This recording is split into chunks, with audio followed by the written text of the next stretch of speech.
Now, I'm delighted to welcome our first keynote speaker, two people from a fantastic company that are focused on one of the areas that AI could have one of the biggest impacts on: content, communication, how we sound more human. So I'm delighted to introduce Neil and Luke from Definition to talk to you about the experiences they're having. I think you're going to love it.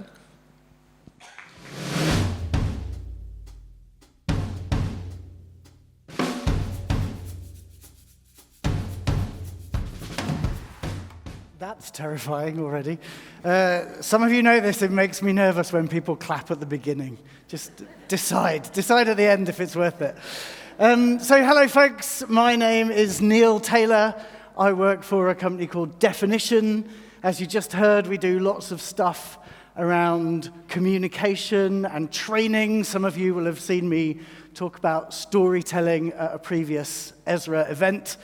And because at heart I am a writer and a trainer, I am the person on the stage who is very keen to stress that we are still going to need human beings, whatever happens in the future.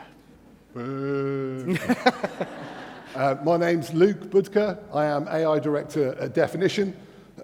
My job is to help companies actually make AI work for them. I am AI's champion. I'm here today in that role. I will be taking the opposing view to Neil. So I am wisdom. And I'm the machine. There we go, yeah. And basically what we're just going to do is do what we do in the office all the time, which is bicker about lots of this stuff. So let's say today, for the next 45 minutes, what we are going to do together is we are going to produce something. Think of things you might have to produce in your real life. Maybe it's a presentation, maybe it's a speech, maybe it is a blog. For the purposes of this 45 minutes, we're going to talk about a blog that is somehow inspired by this subject of wisdom versus the machine. Brilliant. So what we're going to need, Neil, is to fire up the old AI-tron 3000. Obviously, I would just write it, but we'll go through we'll humor him. And I'm going to need some content from you, some Neil Taylor flavored content. Are you? But before we talk about the content, Luke, this happens a lot, by the way. What are you going to use? Well, Definition AI, Neil. There we go. Shameless plug, but Definition AI is our private AI environment in which we have included models from the best AI labs all over the world. We use it, our clients use it, we love it, hopefully they do too. So now we've got Definition AI fired up. If I could get some content from you, some blogs, speeches, whatever it is you can give us. So here is one of my blogs, at least part of it. Don't read it now. I mean, it's tempting, but you can read it at the end. Will this do, Luke? Well, it's a good start. We've got some good bits and pieces in here. I can see you've referenced one of your longtime heroes, Boris Johnson. Okay. We've got some good bits and pieces. I'm staying totally silent. Got some good bits on verbiage, got some interesting mannerisms, some Neil Taylorisms in here. Have you got anything else we can use, though? I have. I've got another blog. Oh, okay, fair enough.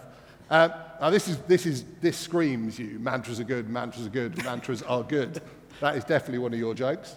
This is good. Now, ideally, we would take a little bit more than this, maybe some social posts or some other bits and pieces that kind of really bring your tone of voice to life. But for now, we can go with this, and we can try and reverse engineer your tone of voice, Neil, using an AI model. Okay, and what do you mean by reverse engineer, Luke? Right, so what we'll do... He says, skeptically, fulfilling his role.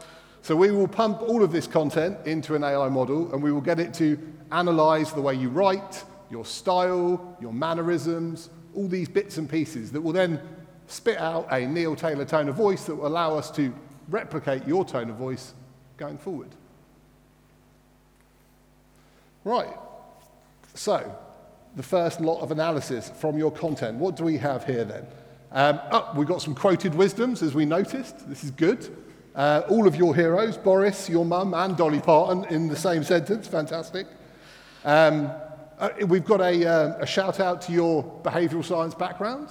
And Neil's our chief behavioural scientist. I'm a total fraud on behavioural. There are real behavioural scientists in the room. I'm just an enthusiastic amateur. Well, but it does appear to have kind of drawn out things that make your content unique to you. Do we have anything else? Any other analysis? Brilliant. So what have we got here then? Punchy and practical? Yes, I'd say that's probably accurate. Neil's my boss, so I can definitely attest to that. We don't use the word boss, Luke. Right, okay. And then what else have we got? Humble expertise as well. That sounds a lot like you. But anyway, this is good. That wasn't supposed to get a laugh, that bit. Now, what we can do, and what we do for clients and individuals, is we'll take all of this and we'll turn it into a tone of voice guide that we can then give an AI model to then write like you in future. So we can do that now, right? Yeah, we could. I mean, first of all, I've had a look at this, obviously, and it's annoyingly good. In terms of, if I was actually trying to brief someone to write something like me or talk like me, it's pretty much on the money based on the stuff that we fed it. And obviously, this is the stuff that AI can be really good at. But what if, actually, this is just the result of how I have written in the past, but it isn't particularly how I want to sound? I think our first job is to decide, as leaders and as people who communicate on behalf of other leaders, how we do want to sound. So I am going to do that little exercise with you. I did it for myself. I decided, oh, hold on, I'm going to say that in a second. I decided, inspired by this guy. Does anyone know who this is? I was really sure someone was going to know. Yeah. Jason, this is very psychologically revealing about the audience we've got. This is scriptwriter Russell T. Davies.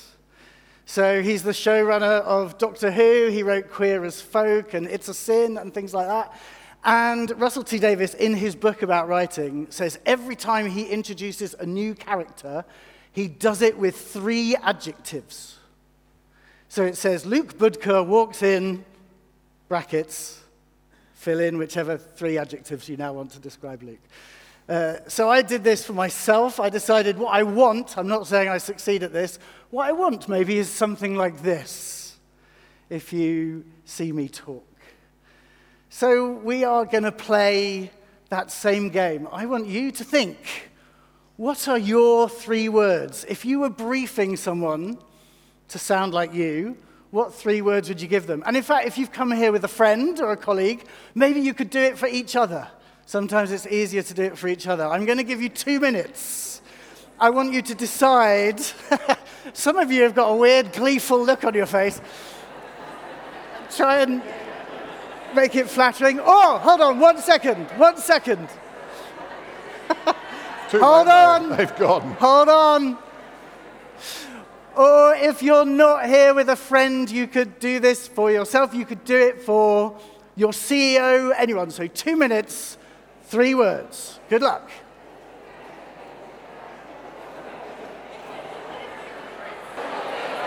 All right, stop there if you can. Sometimes I do this exercise with engineers and the whole room is basically silent. You've just gone for 10 minutes. I love it. All right, I would love a few of you to share. This could be what you've decided for yourself, or it could be you want to drop one of your colleagues in it. There are some microphones roving around. Put your hand up if you're willing to share. Thank you.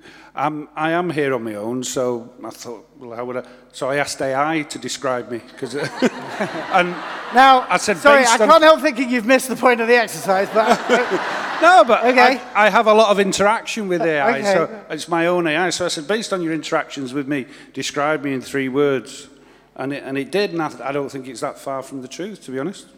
What were they? I'd say you come across as curious, engaging, and thoughtful. Your questions reflect a desire to explore and understand more deeply. Very good. This is why Sorry if people that's say not that messed you up, but why AI is a people pleaser. So curious, engaging, and thoughtful. And you think that was pretty on the money? Yeah, lovely. Great. Also, you can use this in your dating profile later if it doesn't help with this session. Anyone else willing to share? Warm, emotionally intelligent, and fun. And who is this? That's me. Very good. Great.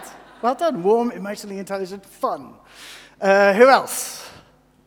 Hello, hello. I'm going to dob my new friend into it because I really like yours.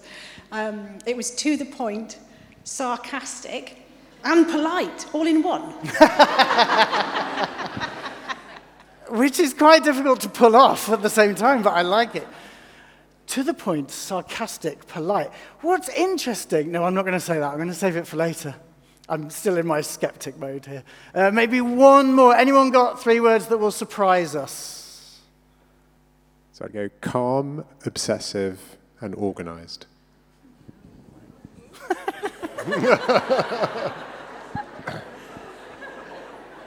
It's like bonfire night. Ooh. Also, you delivered it in a very calm way. And the obsessive with a little note of menace, which I like. Calm, obsessive, organized. Beautiful. Thank you. But you get the point. The first step is to actually consciously decide how you want to come across. And I think this is a thing that lots of us and lots of the leaders that we work with don't think hard enough. So we have a tone of voice brief, if you like. We do. And we have your 3 adjectives now as well. So we can use them to steer our overall prompt or the instructions we give to the AI. We'll combine them with the tone of voice guide and we can crack on, right? I mean, we're good to go. Crack on. Yeah. With what, Luke? What's it going to write? Well, some original ideas, I imagine. Yeah, except it isn't, right? Because obviously the point of AI is it's been trained on all the stuff that anyone has ever said and wrote. So it is not going to give you an original idea on AI. And this isn't just an AI problem. This is something that we've faced at Definition for years. Clients have come to us and they say, we'd love you to help us produce some thought leadership. And they want videos and they want blogs and all of that kind of stuff. And they say, can you help us write it? And we say, of course. And we say, what's the thought?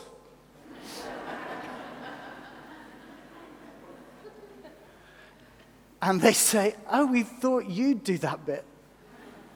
Which is weird because we are not the experts in machine tooling or aeronautics or whatever it is that they are good at.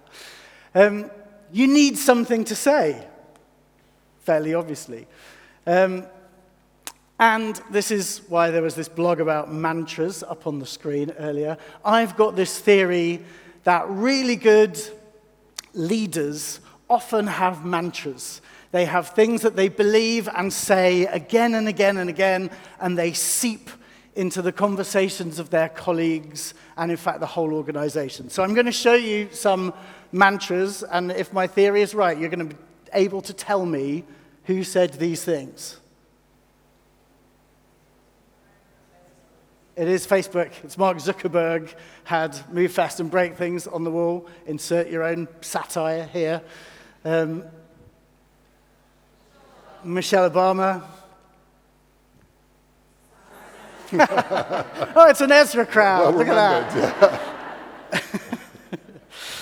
Yeah. So you need something to say. So that is the next game that we are going to play. I want you to think, what is your mantra? And to get you in the mood for this, I'll tell you a little story. So a few years ago, I left a job, and one of my colleagues asked all our other colleagues in the team to write in my leaving card, what had they learnt from me? And it was quite a good test of my mantra theory, just to see what had registered with people. And I think the one that I was most proud of just said, it's only work. And I think if that's what they took away from working with me, I was pretty pleased with that.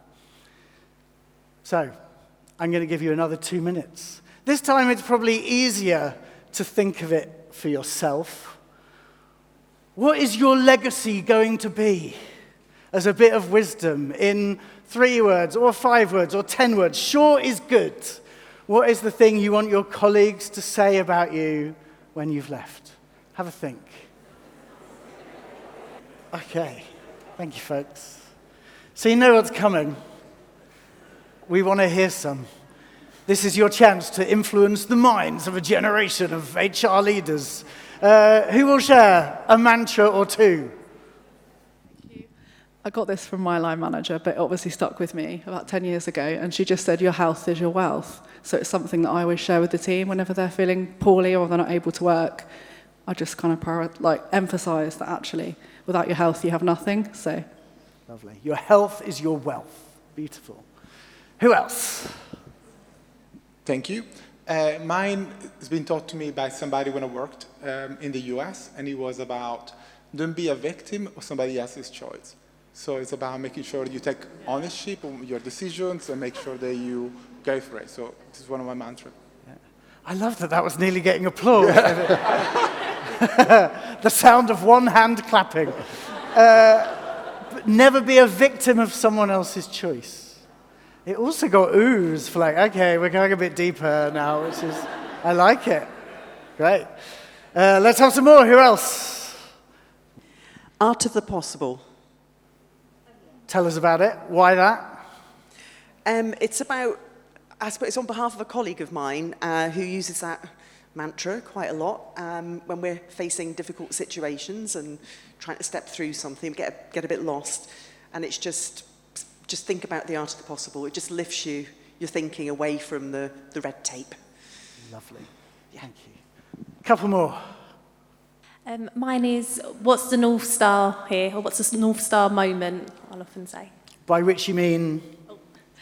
So if we're all working, especially when there's different teams working together, collaborating, just being really clear on what's the big picture goal and not getting too bogged down by, the task at hand or the individual elements of it. Lovely. All moving together. Lovely. Thank you. What's your North Star? Maybe one more. Hello. Hello. Kindness isn't being nice. Well, you've just won there, sir. Well done. Well done. Kindness isn't being nice.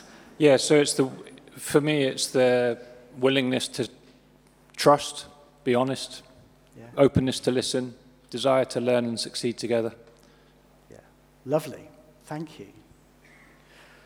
And I love that they're getting reactions, even in the space of a few words. This is how this is supposed to work. And honestly, the leaders I work with who I think have the most impact have got that skill of really focusing on a few things that they think and getting it into the pithiest form possible. So I'm not going to claim that I've done that for this, but I was having to think, all right, if I was going to give this talk or I was going to write this blog about wisdom versus the machine, what do I think? And so I wrote some notes by hand, Luke. Can you imagine? Where I do my best thinking on the top deck of a South London bus. And this is sort of what came to me, is that you hear lots of people talking about AI slop, but also there's a load of human slop as well that organizations have been producing for years. There is probably a bit of corporate bollocks in your own organization that AI has never been anywhere near.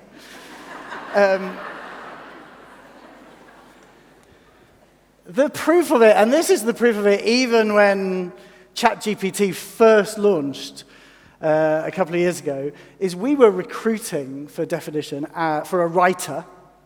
And as part of our recruitment process for writers, we get them to do a writing test. And we get them to write something, and we don't have their names on it, we don't have their CVs attached to it, we just see the names. And because that was happening right as ChatGPT launched, I gave our brief to that early version of ChatGPT. DVD 3.5 Turbo? Sorry. Yes, that one. That one, yeah. Thank you. And I got a few, and I put them in with the real human applications. And then I gave them to our team to shortlist the best ones, and they shortlisted about 7 of probably a couple of hundred. And one of those, even then, was ChatGPT. Yes. Which is bad news, right, for that other 193 people whose writing wasn't as good as ChatGPT even then. So there's always been slop, and what it needs to bring it to life is not what have other people said before, but what is your idea? What is your opinion? What is your dream? What is the thing that no one else can replicate? So that's what I was doing on the bus. So Luke, I now offer you some actual ideas of mine, and you've done my tone of voice. What do you want to do next? Well, put it all together. We've got all our ingredients. We've got your tone of voice. We've got your steering adjectives, your original idea. There are no original ideas, Neil. We all know that. So then what we do is we take all that and we put it into what I'm sure you all have heard, a prompt, right? So a set of instructions, some examples of what good looks like from Neil, to help the AI kind of learn and mimic. We give it the tone of voice guide, we give it the steering adjectives, we give it the idea, we probably tell it what kind of format of content we want it to output as well. So we do all those things, and then we chuck that prompt into an AI model, or several, as the case may be. Now, to kick off, we gave it to an OpenAI model, the Department of War's favorite, GPT 5.1, I believe this is. Now, I wouldn't expect you to think this is very good. You've got quite a critical eye, but what do you think in terms of what we've got here? Any good?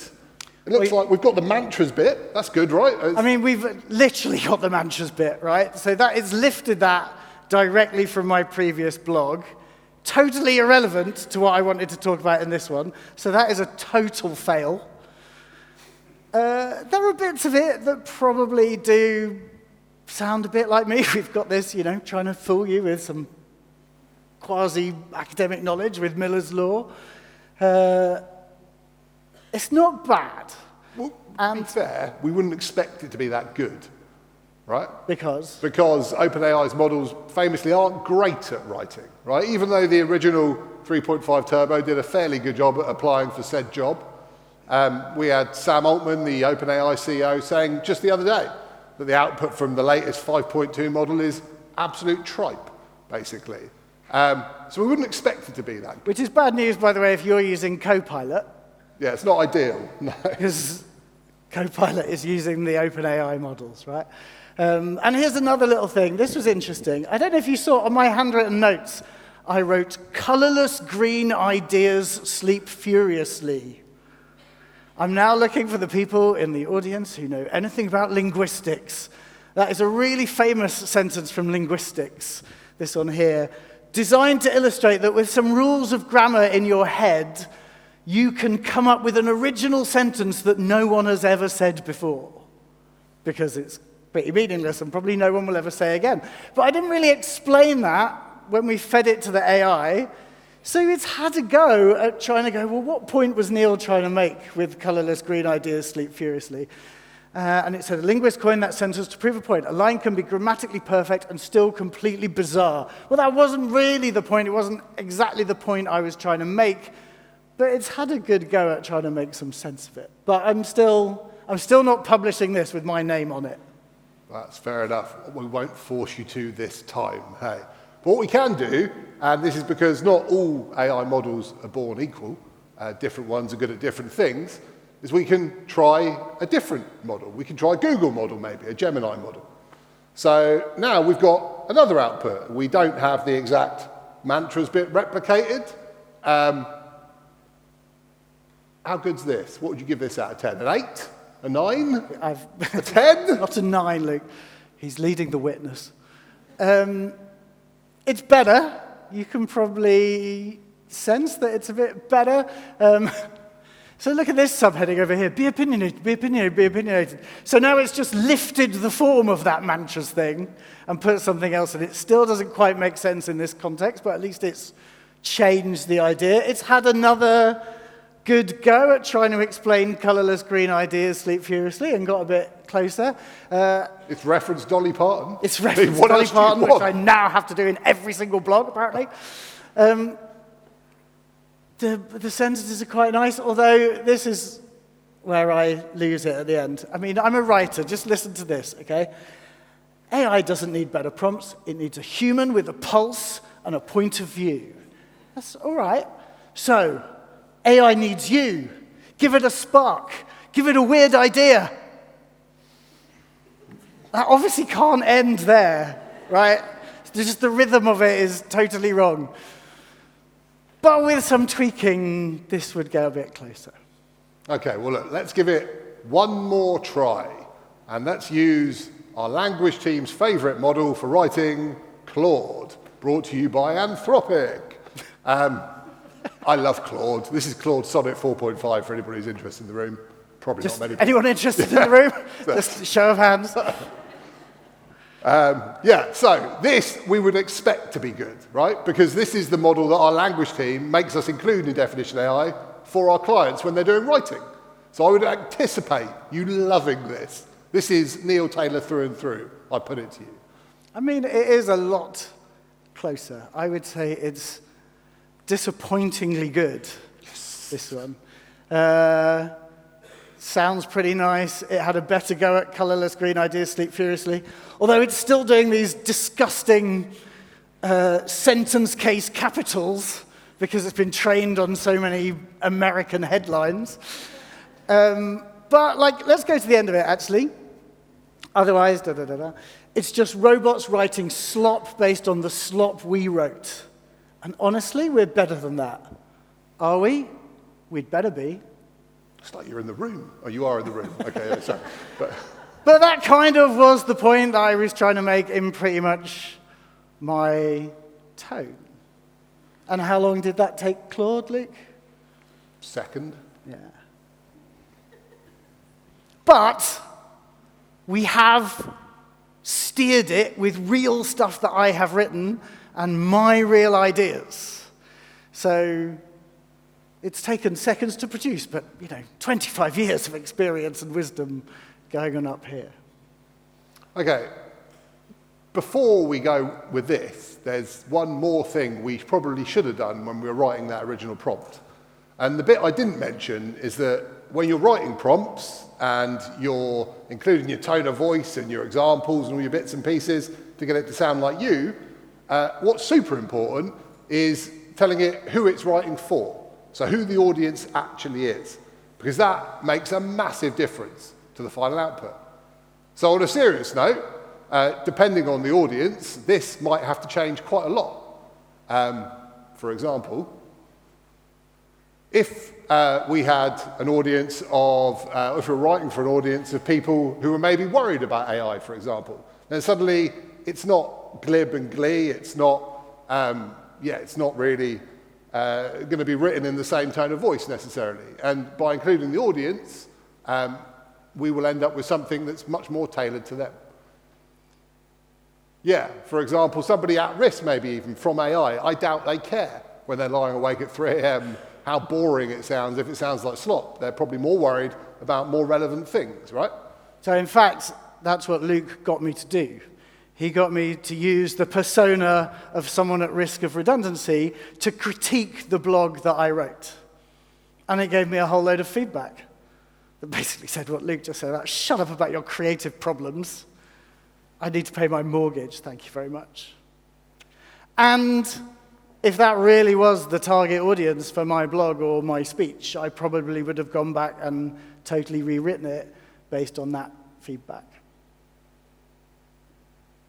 Okay, so if we go with the original and we look at what else we can do with it though, we can do a lot more with what we originally got Sonnet to write. So one of the things I love about AI, for example, is the ability to increase accessibility of content.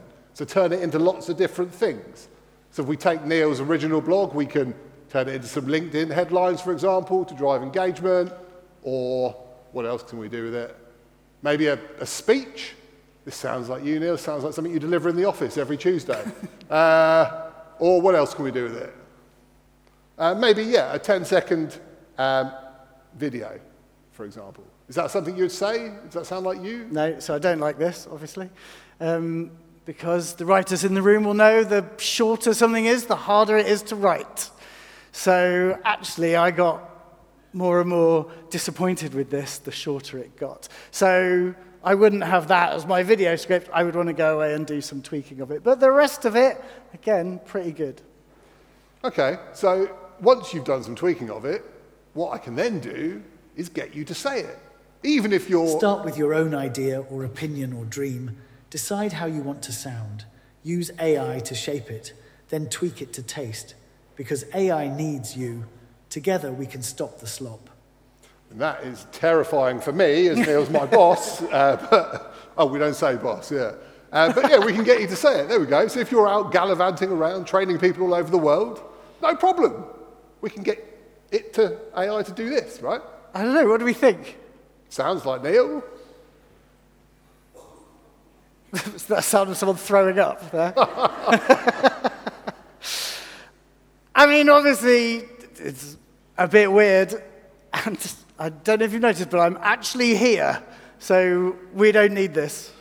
Okay, but what if, for example, we were writing it for somebody who doesn't speak English? For example, somebody from Portugal, maybe. How's your Portuguese? Comece com a sua própria ideia, opinião ou sonho. Decida como você quer que a sua voz soe. Use a inteligência artificial para dar forma a isso. Depois, ajuste ao seu gosto, porque a IA precisa de você. Juntos, podemos acabar com a mediocridade.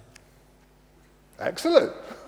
That does sound like you speaking Portuguese, It's right? Lisbon Neil. Any Portuguese speakers in the audience? Oh, look, you're being pointed at. What did you think? It was good. Wow. Say again? Accent and everything, spot on. There you go, Neil, spot on. Which would not be true if I were speaking Portuguese, by the way. So this is the bit that starts to get really impressive. It's now doing things that I can't do, although my nervousness about this, actually, despite your vote of confidence there, is if Luca just made me this and I don't speak Portuguese, how can I tell if it's any good or not? That would really worry me. Yeah, and to be fair, even I would have to concede that is when you probably do want a human in the loop. You do want to bring somebody back into the process. And we have our lovely colleague, Joanna. And what did Joanna have to say? Did she say it was good, bad, indifferent? Well, she was pretty positive, like you were, but she had some tweaks. So Joanna rewrote it. Comece com a sua própria ideia, opinião ou sonho. Decida como é que quer que a sua voz soe. Use a inteligência artificial para lhe dar forma. Depois, ajuste ao seu gosto, porque a IA precisa de si. Juntos, podemos acabar com o lixo de IA. Any better? Oh, well, that's disappointing for this part of the session, isn't it? But you get the idea, Joanna. Very talented, functioning human being. And I think we needed her in the loop. I was much more reassured when Joanna heard that and said, yeah, that sounds pretty good. So, between us, this is where we've got to. That us as humans in the room, we're the ones with the ideas, the dreams, the opinions, the thoughts. Start with all that original, personal, individual stuff. Decide how you want to sound. That is the bit we absolutely need human beings for. But if you do want to then bring AI in to mimic, to output, to translate, to get Neil to speak Portuguese, then I think that's not a bad shout. So, folks, we think if you put those things together... Oh, yeah, this bit. This is how you stop the slop. It is. There you go. Right, let go now, Alec.